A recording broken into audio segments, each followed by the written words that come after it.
So ఇదే అశ్వమేధ యాగశాల. సో ఇక్కడే ఈ గుండంలోనే యాగం చేశారు. సో అప్పట్లో ఇక్ష్వాకు రాజులనమాట. అంటే దీని ఉద్దేశ్యం ఏంటంటే అశ్వమేధ యాగం అంటే ఒక అశ్వాన్ని వదిలేస్తారు. ఫ్రీగా వదిలేస్తారనమాట.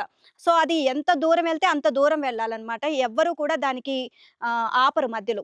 సో దానికి నీరసం వచ్చి లేకపోతే ఏదైనా జబ్బు చేసి అది అట్లా ఆగిపోయిన తర్వాత అంటే ఎవరైతే రాజు యాగం చేస్తారో ఆ రాజు అది ప్రయాణించిన మొత్తం ప్రాంతం కూడా ఆయన సొంతం అయిపోతది. దీనికి సంబంధించి మనం చూసినట్లయితే గనక ఇక్కడ మనకి ఈ యాగశాల కూర్మ ఆకారంలో ఉంటుందన్నమాట. కూర్మ ఆకారంలో నిర్మించడానికి అంటే తాబేలు ఆకారంలో. సో తాబేలు ఆకారంలో నిర్మించడానికి రీజన్ కూడా ఉందండి. తాబేలు దాదాపుగా 200 సంవత్సరాల వరకు బతుకుతుంది. అంటే వీళ్ళ కీర్తి ప్రతిష్టలు అజరామరంగా ఉండాలి. ఎప్పటికి కూడా క్షీణించిపోకూడదు అన్న ఉద్దేశంతో 200 సంవత్సరాలు బతికి తాబేలు ఆకారంలో ఈ యాగశాల నిర్మించడం జరిగింది. సో ఇక్కడ కూర్చొని యాగం చేస్తారనమాట.